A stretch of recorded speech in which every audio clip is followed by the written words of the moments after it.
We're very fortunate to have Khenpo Sodargye here at Temple University.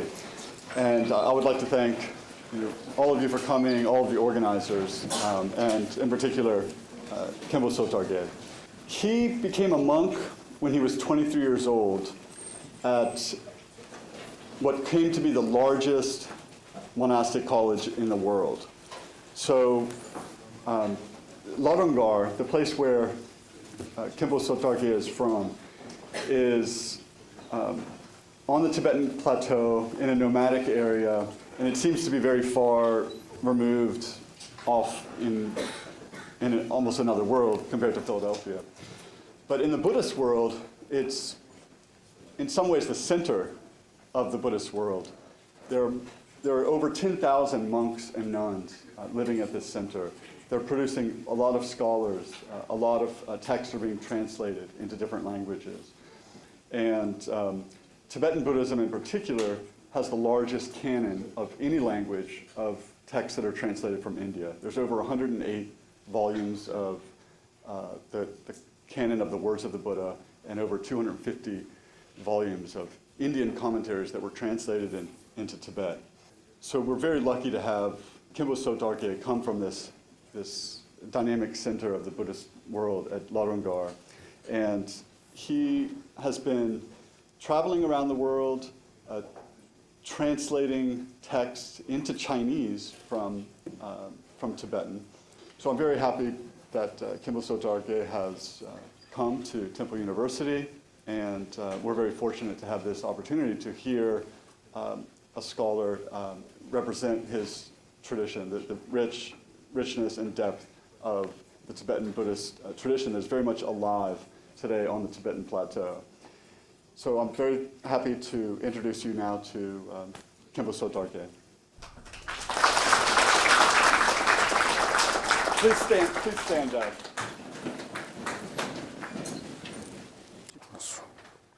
And you can sit down now, thank you.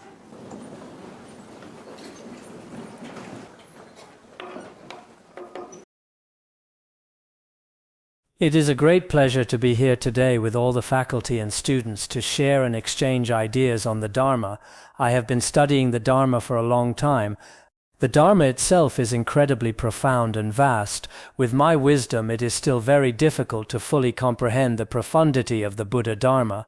Nevertheless, for the teachings of the Buddha, the works of the great Indian and Tibetan masters, and the insights shared by masters from various traditions, I hold deep joy, respect, and an earnest desire to learn. My own realization may not be there, but I am very happy to share some of my personal thoughts with you. When expounding the Dharma, there are ways that accommodate worldly conventions, as well as traditional Buddhist methods of proclamation.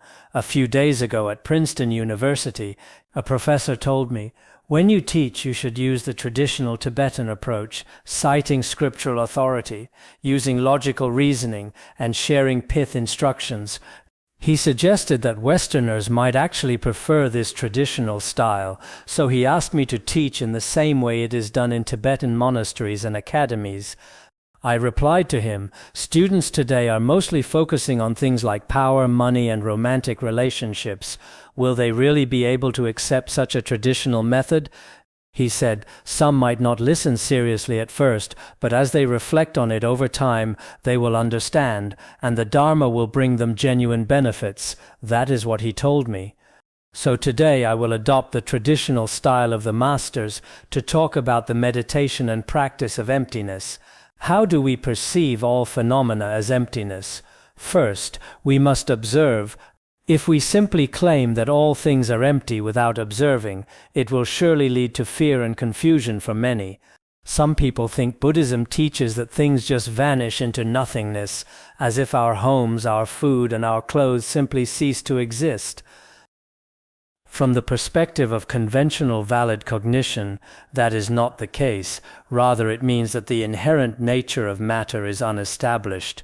When we use wisdom to analyze everything carefully, we will find that not only is the external world devoid of inherent existence, but even when we observe our own minds, they are as empty of self-nature as space itself. This is taught in the Mahayana Sutra tradition and is explained in even finer detail in the Tantric teachings. Recognizing the nature of the mind is of utmost importance. Whether you have religious faith or not, anyone in the world suffers simply because they do not recognize this nature. It is from this ignorance that all kinds of suffering arise. There are two ways to recognize the nature of mind: analytical meditation and resting meditation. Let us first look at analytical meditation. Following Nagarjuna's The Root stanzas of the Middle Way, we examine whether the mind truly exists or not. If it existed inherently from the start, there would be no need for it to arise. If it didn't exist at all, then it would be impossible for it to arise. Thus, he stated, an existing thing does not arise, nor does a non-existing one. There are many such methods of observation. In Tibetan Buddhism, we also use the method of debate to establish the truth through rigorous and repeated debate. For example, if you feel the afflictions of greed, anger, or delusion today, you analyze whether the essence of these mental states exists or not. This is how the analysis is conducted. Some might feel that the mind definitely exists, because the thoughts we have right now are the mind. But in reality, the mind cannot be found as a truly established entity. Why is it not established? The mind of the present moment cannot be found. In our Tantric teachings, there is a practice of observing the origin and destination of the mind. These are very profound pith instructions. However, since you haven't received empowerments or completed the preliminary practices, I cannot explain them to you in detail. Nevertheless, I can mention them briefly. Where does the so-called mind come from? Search for it inside and outside of the body. It cannot be found anywhere. We can observe it thoroughly like this. Even where it dwells cannot be found. When my discursive mind is forming thoughts, is it in the brain, the heart, or the mouth? Where exactly is this mind? And when our discursive thoughts stop, does it fly into space or dissolve within the body? This kind of observation is known as destroying the house of the mind. It involves observing the mind's source, its dwelling, and its destination. After examining these three, you will realize that this so-called mind does not exist.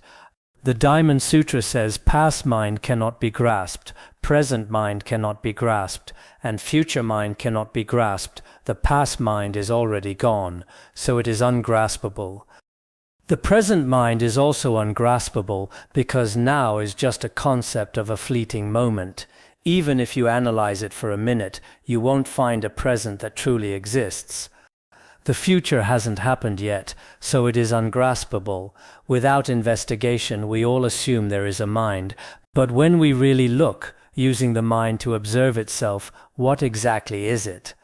It is incredibly difficult to describe. Some people think the mind is ungraspable simply means it doesn't exist, believing this to be the emptiness spoken of in Buddhism. For the time being, this can be labeled as a type of emptiness, but in the ultimate sense, merely defining the absence of matter as emptiness is only a partial understanding. Each of us in the beginningless samsara has deeply ingrained ignorance and clinging to true existence. Therefore, at the start, we really need to rely on this concept of emptiness. In The Heart of the Middle Way by Bhavavika it states, "Without the ladder of the authentic relative truth, a wise person cannot climb to the palace of the ultimate truth." What does this verse mean? For example, if you want to get to the top of a tall building, you cannot do it without a ladder, whether it's an elevator, a wooden ladder, or a metal one. In America, there are some very old elevators that makes a loud rumble as soon as they hit the ground floor, but whether old or new, without a ladder, you cannot reach the upper floors. I visited the World Trade Center in New York back in 1993. Before it was destroyed, we had to take an elevator. In other words, you can't go up without a ladder. Similarly, to realize emptiness beyond all conceptual constructs, one must initially rely on the understanding that phenomena are nothing. This is the ladder of mere emptiness. Only then can you reach the ultimate emptiness at the summit, otherwise it would not be the act of the wise. Bhavavika, was an extraordinary Indian sage. Before realizing the ultimate reality, one first establishes a state of mere emptiness, then one sees that even this mere emptiness is not tenable. One further establishes that both existence and non-existence are not tenable, and both is and is not are not tenable. Transcending all extremes of affirmation and negation, one lets go of all attachments. This is the true nature of mind, and the true nature of all phenomena. In reality, it is free from all conceptual elaborations. This is stated in the ornament of the middle way. I just saw the ornament of the middle way in the professor's office. Omniscient Mipham Rinpoche's commentary is already available in English. These are incredibly valuable books. I'm not sure if you have had the chance to read them. Regardless, I hope you will study these texts in the future. Gradually putting the principles you learn into practice is immensely worthwhile. However, during this process, if you do not rely on a master or a teacher, and simply try to flip through or read by yourself to understand Buddhism teachings, it will be very difficult. Just as we learn to drive, we need someone to teach us. Otherwise, trying to learn just by looking at a manual is nearly impossible to become a master. Similarly, one needs a teacher to understand the Dharma teachings, especially the truth of emptiness beyond all conceptual elaborations. To recognize this through a master's pith instructions is the most sublime achievement one can have in life. When you investigate thoroughly like this for some time, and you look at the mind again, neither existence nor non-existence is tenable. No characteristics are established at all. It is like the vast sky. Through such observation, you will come to recognize it. Take Shanti Deva's The Way of the Bodhisattva, for example. It is very popular around the world today. Some of you may be studying it, while others are not, but I hope you will all study it in the future. In the 9th chapter, the chapter on wisdom, it is said that as he recited it, he displayed miracles slowly flying into the sky. It's quite a miraculous story. At that moment he spoke, "If there is truly no real Dharma and none dwells before the mind, then there are no other signs, and the state of ultimate tranquility is without any conditions." What does this mean? At a certain point, one transcends all conceptual notions of existence and non-existence, leaving the mind as vast as space. A commentary on the ornament of the middle way notes that if you pour the impurities of grasping into the ocean of emptiness, it has absolutely no effect on the ocean itself. I wonder if you can all follow this point. When you truly and unerringly realize emptiness, it is like throwing something into the ocean. It can never be found again. In this world, because of our grasping at inherent existence, we live a life of mixed pleasure and pain every day. Yet all these experiences eventually dissolve into the Dharma realm. At that point, an ultimate level of realization will naturally manifest through the power of observation. What I have just discussed was from the perspective of analytical meditation. Another way is to observe the mind directly without extensive analysis. As omniscient Mipham Rinpoche once said, observing 100 external phenomena is not as good as observing your own mind. Doing endless external research and writing many papers cannot compare to the insight gained by looking inward at your own mind. The famous Indian Mahasiddha Saraha put it this way: abandon thought, and the object of thought, dwell in non-thought like an infant. This means there is no object of thought, and nor thinker. Free from all conceptualization, just like a newborn baby, the mind observes itself, leading to a profound realization. For instance, are you feeling withdrawn or drowsy right now? Or is your mind wandering among external objects, creating all sorts of thoughts? Regardless of the state, simply observe the nature of that discursive thought, and it will instantly liberate itself. In the Beacon of Certainty, composed by Mipham Rinpoche when he was about 7, it says, just as you look at the sky ahead, while your mind is forming thoughts, there is the certain understanding of emptiness. The meaning is that when we gaze at the sky, we see that it is empty. Similarly, when we look back at our own mind, discursive thoughts, at the very moment they arise, are also empty in nature, which has never been obscured. For example, when anger arises, we observe its nature. It is like space, never truly obstructed. If you investigate this, you will see for yourselves. Let your mind rest quietly for a moment. Observe your own discursive thoughts. By looking inward, you will understand. Just focus on your own mind for a bit. Whether the thoughts are positive or negative, simply observe them. This isn't like someone else looking at you where they might miss something. When you observe your own mind, nothing is hidden. So, just look at your mind and see what it's like. Is there an English version of the Beacon of Certainty? Yes, there is.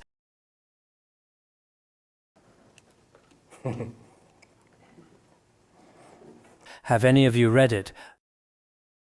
You might think a treatise written at age 7 isn't worth reading, but that's not the case. I hope you will have chance to study it.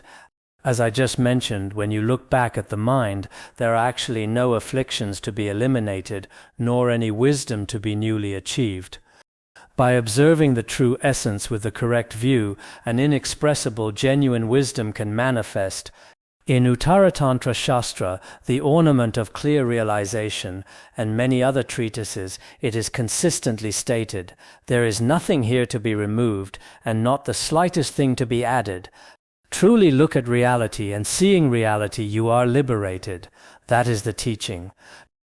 The various thoughts appearing in our minds right now actually have nothing to be negated or affirmed. The mind observing itself allows one to recognize the face of ultimate reality. I believe this is immensely valuable. I hope you can all understand this. What is the value of recognizing the nature of the mind? This brings to my mind a story about Nagarjuna. Nagarjuna was a monk who had to beg for food every day. One day a queen offered a golden bowl to the venerable one, which is encrusted with various jewels. Normally a monk would not keep gold or silver, but the master had no attachment to wealth and was free from all grasping. He simply used the bowl to collect alms. A thief saw this and decided to steal the bowl, so he followed the master. After the master finished his meal, he simply gave the bowl to the thief. The thief was stunned to receive such a treasure. Why would he just give me something so valuable for nothing, he wondered. Unable to believe it, he went to ask the master, "Why would you give me this golden bowl with all these precious jewels for no reason?" The master replied, "Because I have many treasures, far more precious than this. Giving you this is really nothing at all." Hearing this, the thief became greedy and asked for more. "If you have something even more precious, could you please give that to me as well?" So Nagarjuna gave him the pith instructions for recognizing the nature of mind. After receiving the instructions, the thief felt an immense sense of joy and well-being. He then asked if there were any requirements. "There are no special requirements," the master said. "Just use these instructions to observe your mind every time you go steal something. That's all you need to do." Later, as the thief went about his business, each time he prepared to steal, he followed the master's advice and observed his mind. To his surprise, he found he could no longer steal anything. After about 15 days, he returned to Nagarjuna and said, "The instructions you gave me have become a major obstacle.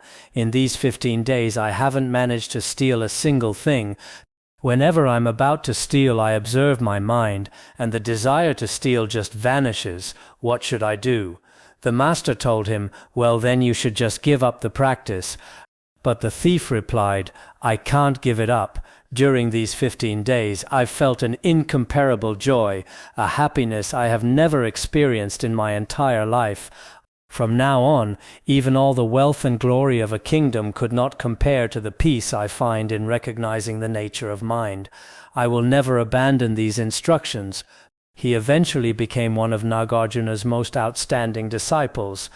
Looking at the moral behind this story, since everyone here is a scholar, I believe that observing the mind is of vital importance. The nature of the mind shouldn't be understood as merely empty. It also possesses an aspect of luminosity. In the third turning of the wheel of Dharma, the Buddha taught on this natural luminosity. What does this mean? The mind's essence is fundamentally unestablished, yet all that we see and hear continues to appear vividly. This capacity to experience things as they are is what we call natural luminosity. Mahayana scriptures state, "The mind is devoid of mind, for the nature of mind is luminosity." As the Samadhi Raja Sutra explains, the nature of the mind is like a hollow shell, like the moon in water on a clear night, appearing in a pure still lake. Yet the moon in the water has no substance. Know all phenomena to be thus. Just as the moon in the water has no self-nature, it still appears unerringly, like a rainbow. It is empty even as it appears, and it appears even as it is empty. Our mind is exactly the same, empty while appearing, and appearing while empty. This is called the union of appearance and emptiness, the true reality of all phenomena.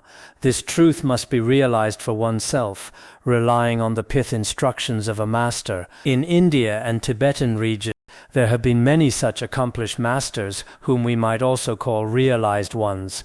Among them were lay people as well as monastics. They are known as realized beings, individuals who have truly transcended all suffering. The instructions I've just shared follow the Mahayana Sutra tradition. It is explaining Mahamudra in the style of exoteric Buddhism. There are also many pith instructions in the Zen tradition of Han Buddhism. As for the Dzogchen of our Nyingma school, can it be explained through the sutra method? Perhaps. This time I've mainly used the middle way view for my explanation, which can be considered a pith instruction.